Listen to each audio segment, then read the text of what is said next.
You are listening to Leading the Factory Forward with your host, Lynn Friest. We share interviews with manufacturing experts and strategies for embracing the digital future, recruiting a new workforce, finding new business. Lynn is an advanced manufacturing strategist and leadership consultant who is on a mission to show manufacturing leaders how to improve their current operations while preparing for a digital future. And here's your host, Lynn Friest. Welcome back to Leading the Factory Forward. I'm your host, Lynn Friest. In episode 20, we begin our startup series, Lessons Learned from the Lean Startup Process. This new series is taking the startup process methodology and the Lean Startup methodology to increase and enhance your existing businesses, introduce new products, or generally help you rethink your business as a manufacturer. These ideas come from the books The Lean Startup and The Business Model Generation and the Business Model Canvas methodology. This series will have 4 parts to it. In the first part, we'll talk about what the Lean Startup methodology is. In the second part, we're going to talk about crafting your value proposition. In the third part, we're going to talk about customer discovery and what that means for you. And then in the fourth part, we're going to talk about a process called Story Brand that comes to us from Donald Miller. It's a marketing strategy, but you will see how your work in the previous 3 episodes can be used to build your message and market your products. So in this post, I'm going to introduce the concepts from the Lean Startup and the Business Model Canvas process and use the elements of it to build your new products or services, or even, again, rethink your overall business structure. While these tools were developed for startup businesses, they can also be used for existing businesses launching new products and services. One of the big ideas here in your work is that it's about discovering what your customer needs versus delivering and executing what you think you already know about them. Our topics for this episode will be summary of the Business Model Canvas, a summary of the Lean Startup book, talking about discovering your business model, creating a hypothesis and experiment for your new product or service, deciding on what's your minimum viable product or your MVP, and then having gathered all this input, preparing to pivot or adapt your product to the customer needs. And then briefly at the end, as a bonus topic, I'm going to talk about a book called Business Model U. This is how to look at your career as an individual from the perspective of the Business Model Canvas. It's been adopted for individual use.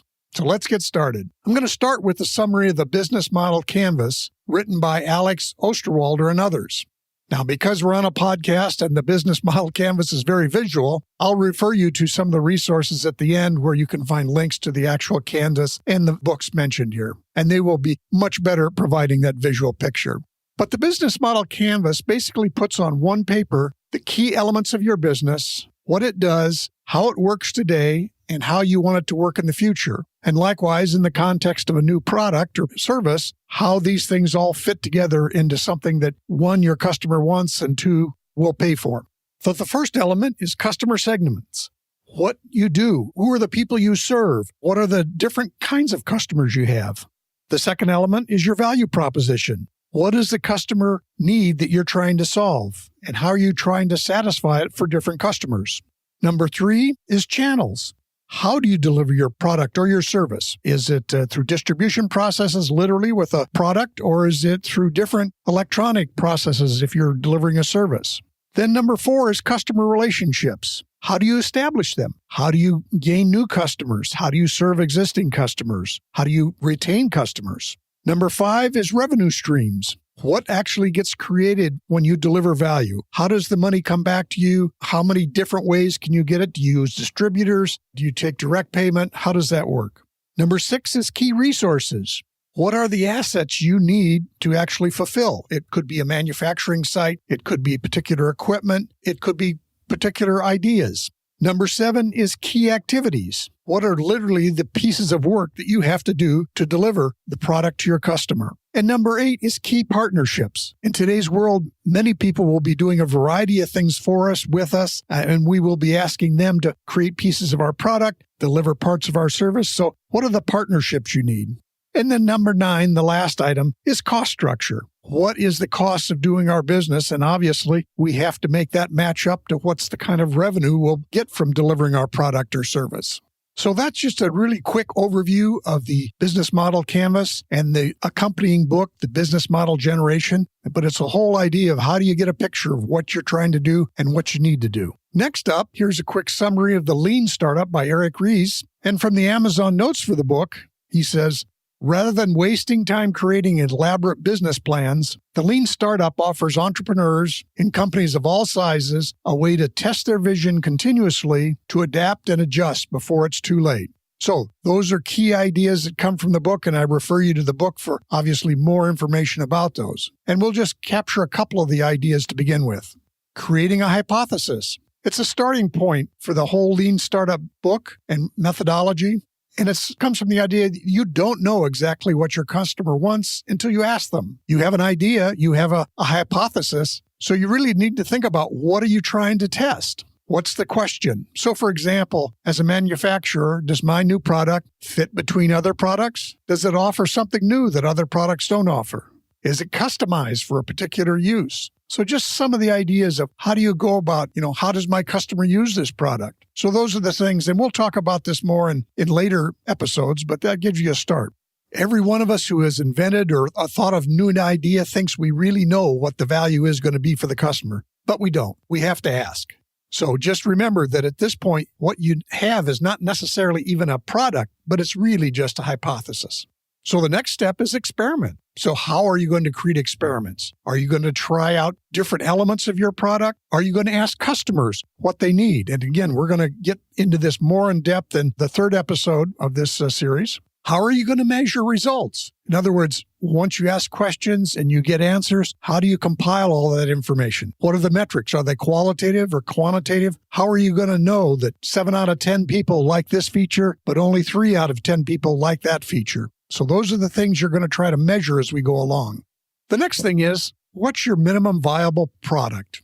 Rather than spending the time and the money to create a full-featured, complete product, which can take, as I said, both time and money, and we don't even know yet if the customer's interested in it, we have to go through and say, what are the key things and how can we test them with the customer in the quickest time and with the least investment? So it may be that you just want to go out and show your customer a wireframe of a website if that's what you were supplying. Or you may want to show your customer 2 or 3 key features that are going to be on your product just to start getting feedback on what triggers them. Again, you're really trying to find out what they're looking for and what's the problem they're trying to solve, not necessarily the problem that you're trying to solve. And having done the above things and learning from your customer, you have to consider whether and how you're going to pivot and create or revise your product. If things haven't worked out the way you expected, which inevitably they're not going to in the first presentation, what are you going to do next? I mean, in the startup world, 85% of the time, your product is not what the customer really is looking for or will pay for. At least not the customers you've identified. So maybe you have the wrong customers. But again, the next process will, how do you change course and retarget your product or service?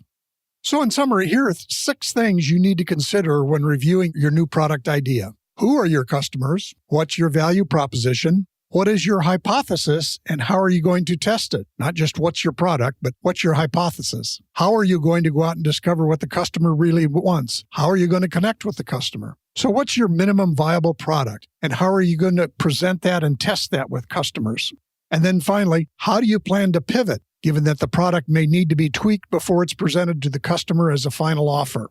With those 6 things, you've got some ideas to get started. And again, in our next couple of episodes, we'll go more in depth in a few of these ideas. And now I said there'd be a bonus idea today. And this comes from the book, Business Model U. So for many of you who may not be owners of a business or in charge of the business, this is a book. It's a short summary of a book, Business Model. Canvas has been adopted to Business Model U.